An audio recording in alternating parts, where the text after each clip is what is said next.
kembali, land development adalah proses kerancangan yang menimbulkan perubahan fungsi lahan untuk nilai ekonomi dan produktivitas yang lebih tinggi. Kesejahteraan masyarakat mencakup terpenuhinya kebutuhan ekonomi atau pendapatan meningkat, sosial atau hidup harmoni, psikologis atau hidup tenang, dan budaya atau dapat mengekspresikan tradisi dan adat setempat. Jadi, dalam hal ini, apakah proses yang mengubah struktur fisik lahan ini selalu berdampak positif pada kehidupan masyarakat? 3 mahasiswa ini akan membedah pertanyaan tersebut dari sudut pandang sosiologi yang berbeda. Mari kita persilakan Mas Anang selaku mahasiswa 1 yang mewakili perspektif struktural fungsional.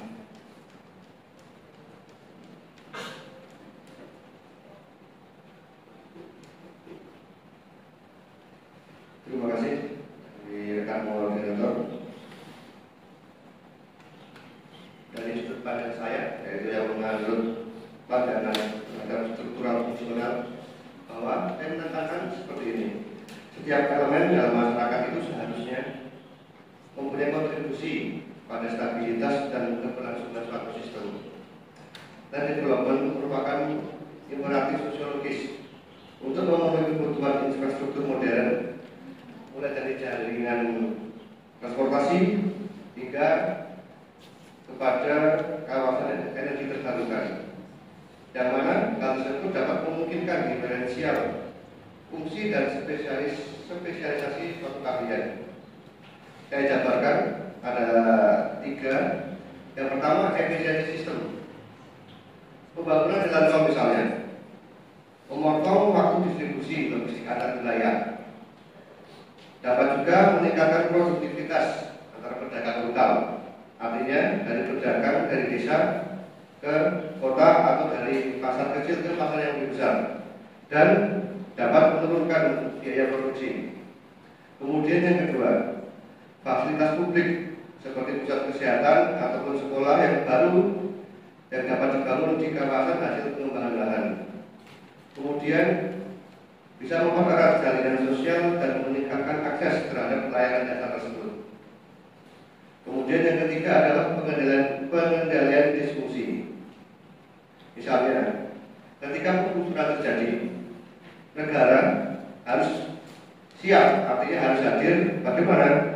Negara harus menyiapkan kompensasi yang adil, menyiapkan relokasi ataupun tempat relokasi yang terstruktur, dan program pelatihan sebagaimana untuk meminimalkan dampak dari trauma sosial.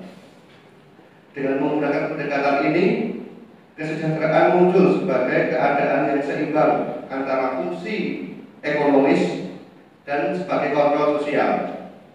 Maka reformasi hukum dan tata kelola harus tetap diperkuat agar kompensasi tersebut dapat mencerminkan suatu hal yang real, bukan hanya nilai pajak semata. Demikian pandangan saya.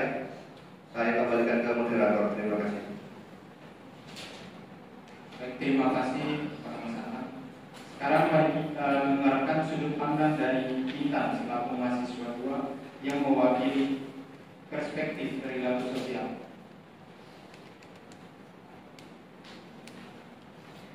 Terima kasih moderator. Saya harus memberikan pandangan yang lebih tegas pada agresi. Kesejahteraan tidak otomatis terbentuk dari struktur kebijakan atau program, melainkan dibangun melalui interaksi sosial yang saling berkeuntungan. Dalam kalangan teori perilaku sosial, proses land development dipahami sebagai rangkaian tindakan sosial, di mana kekuasaan menjadi model utama dalam pertukaran. Di sini, aktor yang memiliki posisi dominan seperti negara dan pengembang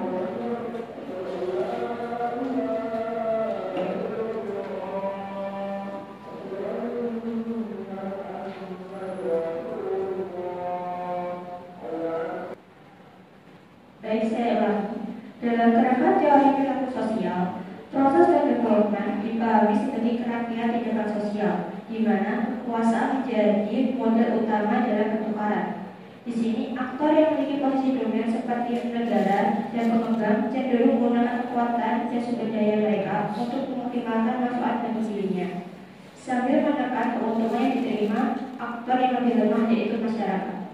Ketika seorang petani menyerahkan tanahnya dan menerima kompensasi yang secara formal tanpa adil, namun kemudian gagal beradaptasi atau gagal dalam usaha barunya, maka secara berlaku ia dianggap mengalami kegagalan.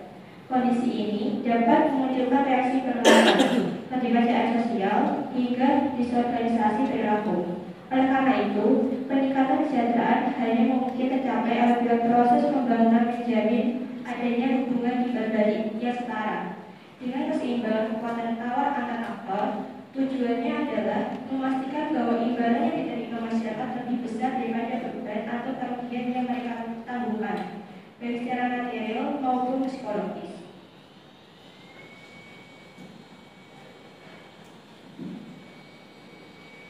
Baik, selanjutnya kita akan mendengarkan sudut pandang dari wilayah atas selaku mahasiswa 3 yang mewakili perspektif fenomenologi.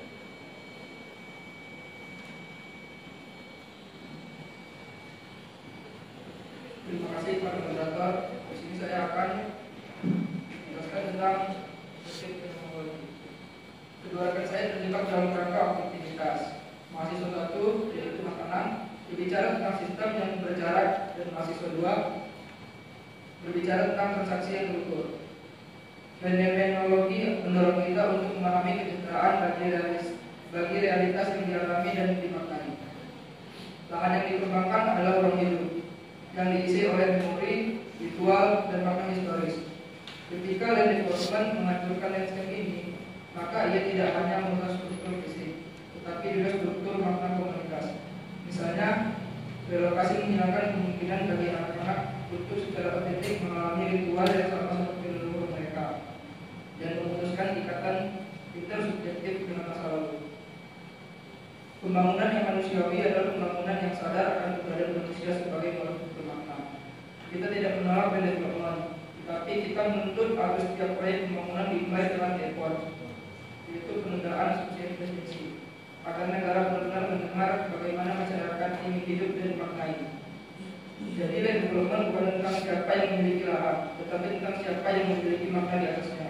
Kesejahteraan sejati adalah ketika masyarakat masih bisa berkata, ini rumahku, ini sejarahku, dan disinilah aku merasa hidup. Ini adalah kekerasan spiritual. Kesejahteraan hanya bisa dicapai jika pembangunan dimulai dengan effort, yaitu melakukan asumsi efisiensi dan berfokus bagaimana komunitas dapat secara aktif berpartisipasi dalam pembentukan makna baru di lingkungan yang berubah, serta mengupayakan agar identitas sosial mereka tetap utuh.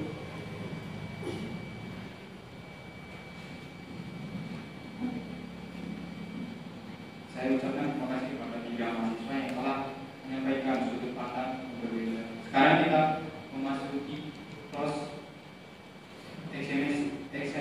examination, yang dimana argumen mahasiswa harus tajam dan menantang asumsi dasar teori lawan. Saya persilakan kepada Mas Anan selaku mahasiswa 1 untuk mengkritik saudara Akta selaku mahasiswa 3. Terima kasih, moderator. Pertanyaan saya singkat bagi mahasiswa 3. Jika setiap pembangunan penting seperti misalnya pabrik vaksin yang mana harus tunduk pada pelestarian simbol leluhur, apakah negara tidak akan terlambat untuk merespon krisis kesehatan atau bencana? Bagaimana Anda mendefinisikan kesejahteraan apabila nyawa lebih diprioritaskan daripada makna? Sekian, terima kasih.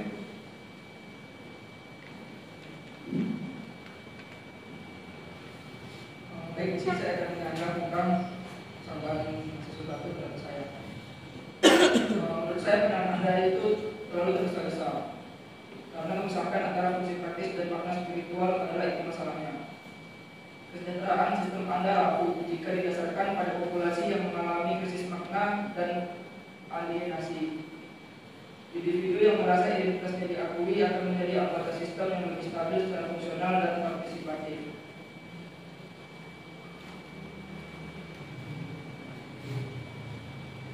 Mahasiswa 1, Anda berkomentar bahwa disfungsi dapat diatasi dengan memperkuat struktur hukum.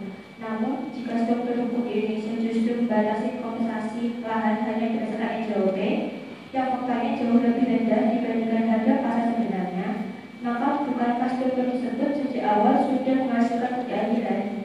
Bagaimana mungkin development mampu mendorong peningkatan kesejahteraan jika aturan utama yang menjadi rujukan justru memastikan bahwa aktor kuat seperti pemerintah selalu berada pada posisi menang dalam perebutan sumber daya, sementara posisi aktor lemah seperti masyarakat tetap terpinggirkan?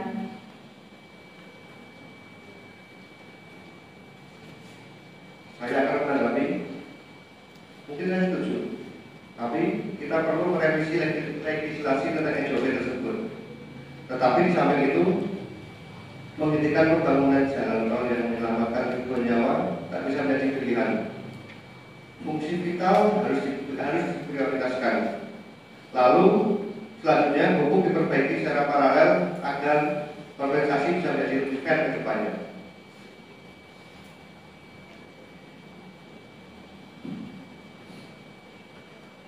Mahasiswa 2, Anda fokus pada imbalan yang setara dan perbuatan tawar-menawar, mengubah segala sesuatu menjadi komoditas yang dapat diperdagangkan.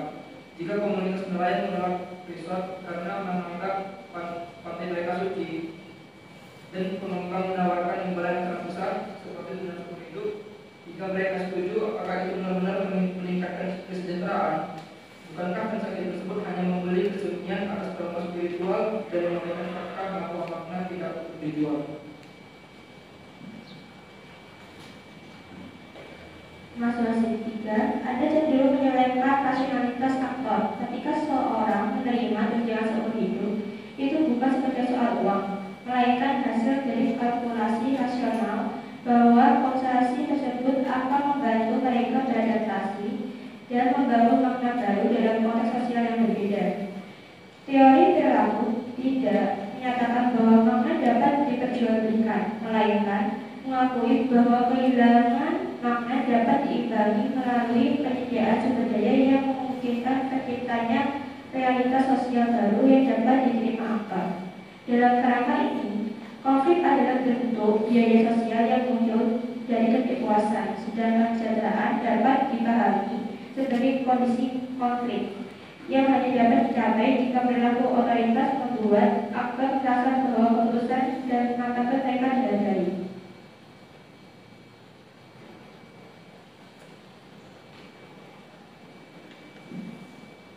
Sekarang kita akan memasuki sesi studi kasus kompleks, yaitu kita akan memperdalam mega studi yang lebih kompleks, pembangunan kota baru di atas lahan gambut atau rawan bencana, yang merupakan rumah bagi komunitas transmigrasi generasi kedua. Pembangunan ini menjadikan 100.000 lapangan kerja dan relokasi ke perumahan anti bencana, namun menghancurkan lahan pertanian makan dan hutan yang merupakan pusat memori dan identitas komunitas tersebut.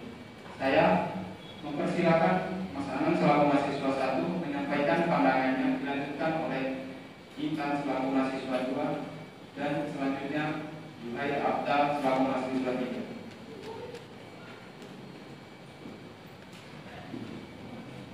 Menurut saya, pembangunan kota baru itu bukan sekedar merupakan wujud modernisasi infrastruktur, melainkan juga mencerminkan peran krusial dalam meningkatkan keselamatan publik dengan memindahkan penduduk dari kawasan yang memang rawan bencana.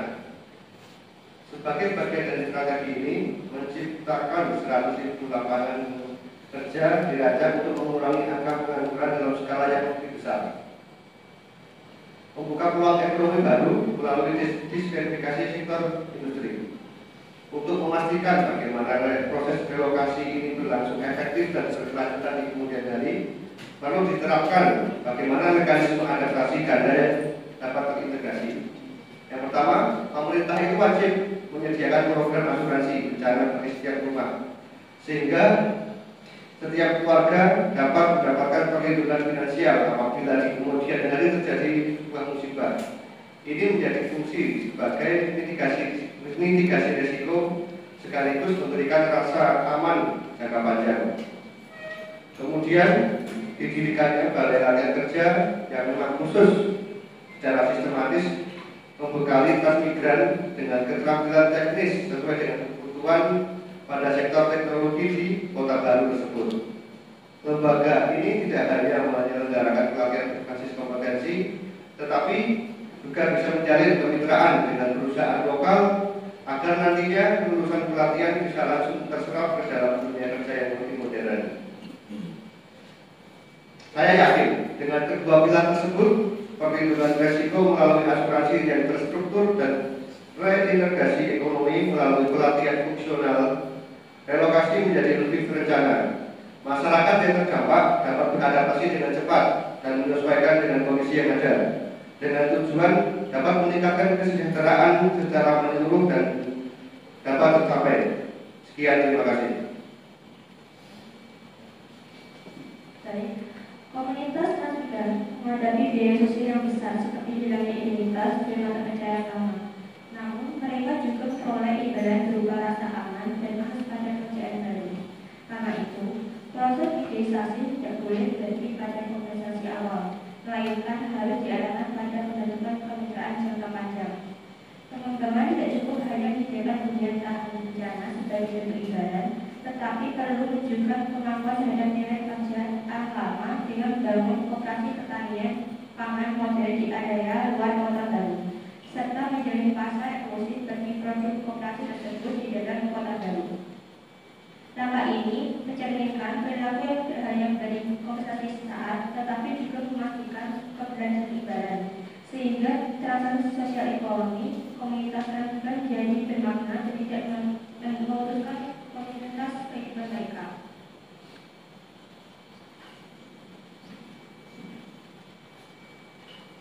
Kota baru ini adalah ancaman eksistensial. Lahan gambut meskipun rawan adalah tempat mereka mengukir sejarah dan memori.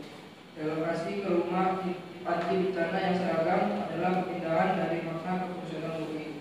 Oleh karena itu, komunitas harus dilibatkan sebagai desainer utama dari lingkungan baru mereka. Perumahan anti bencana harus dibangun berdasarkan pola tata ruang lama. Misalnya orientasi rumah dan ruang komunal yang mencerminkan pola interaksi leluhur. Pemerintah harus memfasilitasi ritual penutup dan pembuka yang diakui secara resmi untuk membantu komunitas mensupport karena dari lama ke lama baru.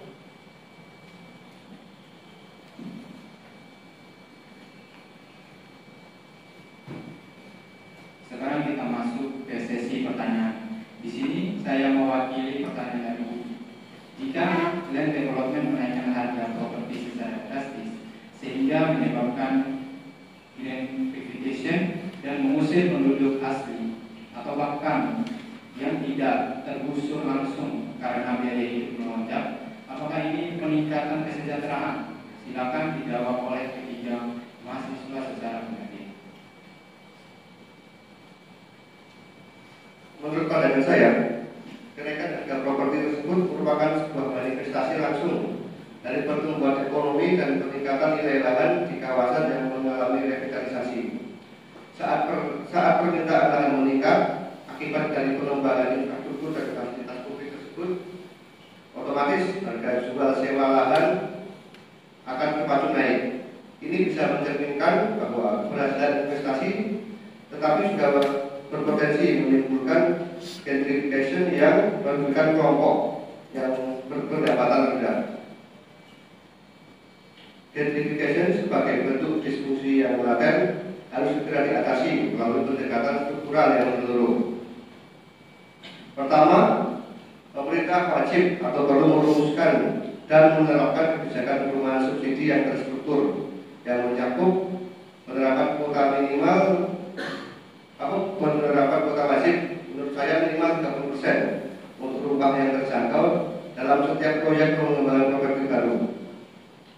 Skema pendanaan campuran antara hibah langsung untuk keluarga berpenghasilan rendah dan kredit mikro berjangka panjang dengan bunga rendah. Kedua, perlu diinstitusikan sebuah zonasi khusus, misalnya zonasi pembangunan sosial yang diatur secara hukum untuk membatasi persentase unit hunian yang boleh dijual di atas harga pasar kepada penduduk asli. Dalam praktiknya hal ini meliputi pembatasan kepemilikan oleh investor luar sebesar maksimal 20% per kawasan, agar mayoritas unit tetap dikuasai oleh warga dari penduduk setempat. Insentif pajak bagi pengembang yang menyediakan ruang komunitas, seperti misalnya fasilitas umum seperti balai warga atau ruang terbuka hijau, yang mana untuk menjaga fungsi sosial dan kohesi masyarakat. Dengan mekanisme kontrol sosial ini, sistem perumahan nasional akan lebih stabil, inklusif dan berkelanjutan, sekaligus memastikan bahwa peningkatan nilai properti tidak mengorbankan kesejahteraan masyarakat asli yang menjadi tulang punggung pembangunan wilayah tersebut. Terima kasih.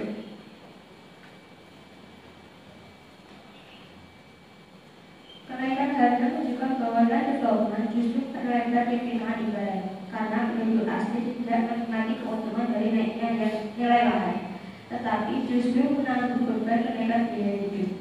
Untuk mengatasinya, penduduk asli perlu diberi hak pemilikan preferensial dan mekanisme hak jual beli terbatas. Misalnya hanya diboleh dijual kepada pemerintah atau pasar lokal, sehingga mereka dapat memonetasi nilai lahan secara bertahap melalui skema sewa jangka panjang. Dengan cara ini, mereka tetap memiliki akses terhadap reward yang dihasilkan pembangunan tanpa harus kehilangan tempat tinggal atau terpinggirkan dari ruang sosial dan ekonomi baru yang terbentuk.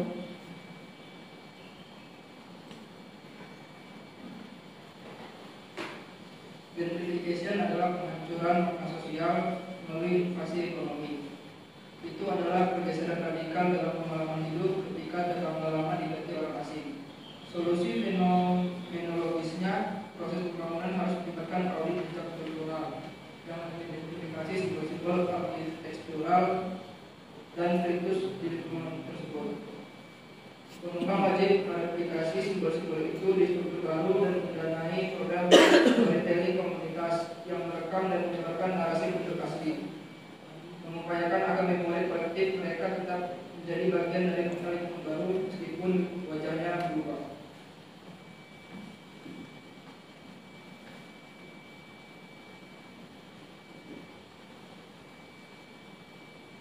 Sekarang kita masuk ke sesi akhir, yaitu kesimpulan. Kita akan mendengarkan kesimpulan akhir dari para mahasiswa secara bergantian.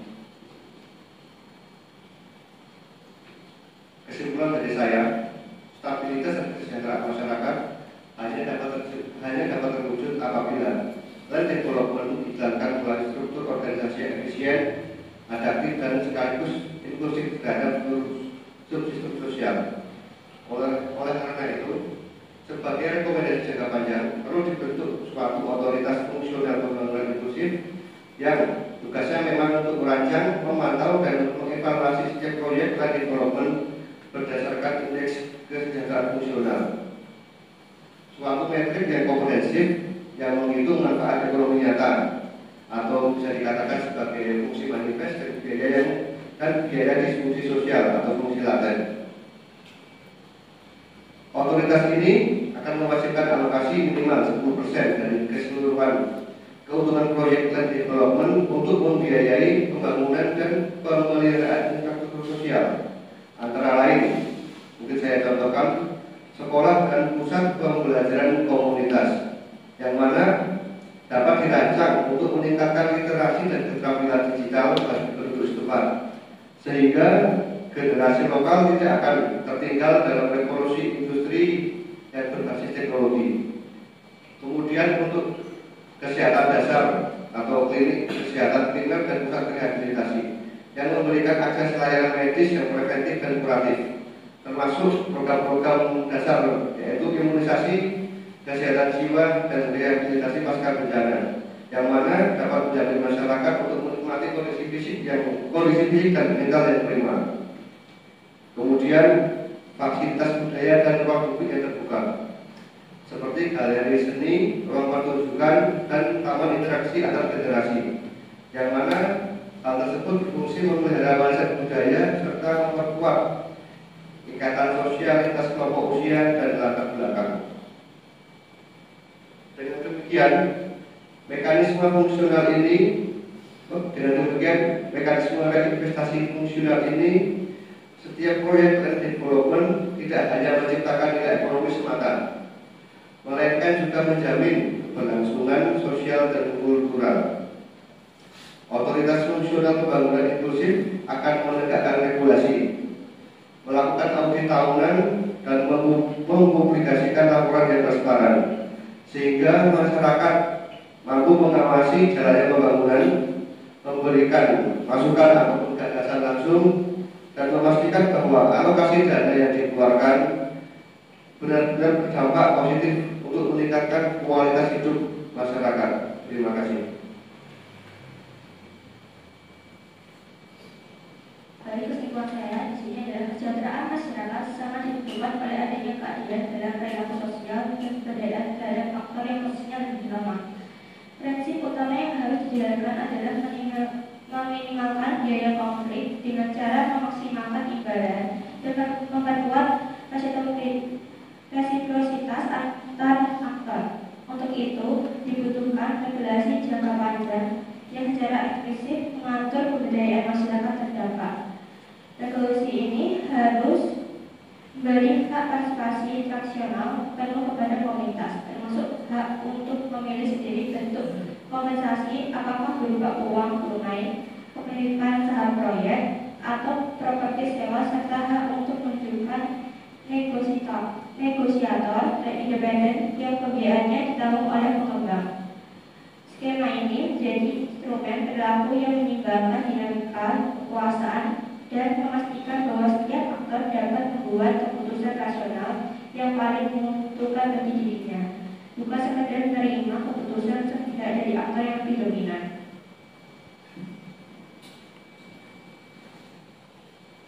Development yang sejati bukan sekedar proses ekonomi atau teknokratis, melainkan proses rekonstruksi makna sosial yang berakar pada pengalaman hidup manusia. Dalam pandangan fenomenologi, kesejahteraan tidak hanya diukur dari peningkatan pendapatan atau kemajuan infrastruktur, tetapi dari sejauh mana masyarakat tetap dapat hidup secara autentik di ruang yang bermakna bagi mereka. Ketika pembangunan mengabaikan nilai, simbol, dan memori kolektif yang melekat pada suatu tempat, maka yang terjadi adalah alienasi sosial. Masyarakat tercerabut dari identitas dan dunia kehidupannya sendiri. Oleh karena itu, pembangunan harus dilakukan dengan melibatkan masyarakat sebagai pencipta makna, bukan sekedar menerima hasil. Arsitektur tata ruang dan relokasi perlu mencerminkan nilai lokal yang telah menghidupi komunitas, sehingga kemajuan fisik tidak memutus akar budaya, tetapi justru menumbuhkan kembali dalam bentuk baru. Dengan demikian, kesejahteraan sejati terwujud ketika pembangunan tidak hanya menciptakan kota yang megah, tetapi juga ruang hidup yang berjiwa, di mana masyarakat tetap merasa memiliki, diakui, dan bermakna di dalamnya.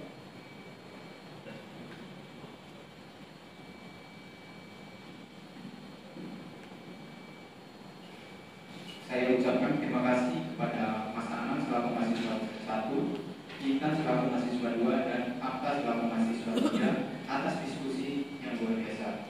Kita telah mengupas plan development dari sisi kebutuhan struktural fungsional, perilaku sosial, hingga esensi fenomenologi. Dengan demikian, jelaslah bahwa pembangunan yang menyejahterakan membutuhkan lebih dari sekedar uang atau rencana tata ruang. Pembangunan membutuhkan integrasi fungsi, keadilan, dan makna untuk membangun masa depan yang benar-benar holistik. Terima kasih, sampai jumpa di perdebatan berikutnya.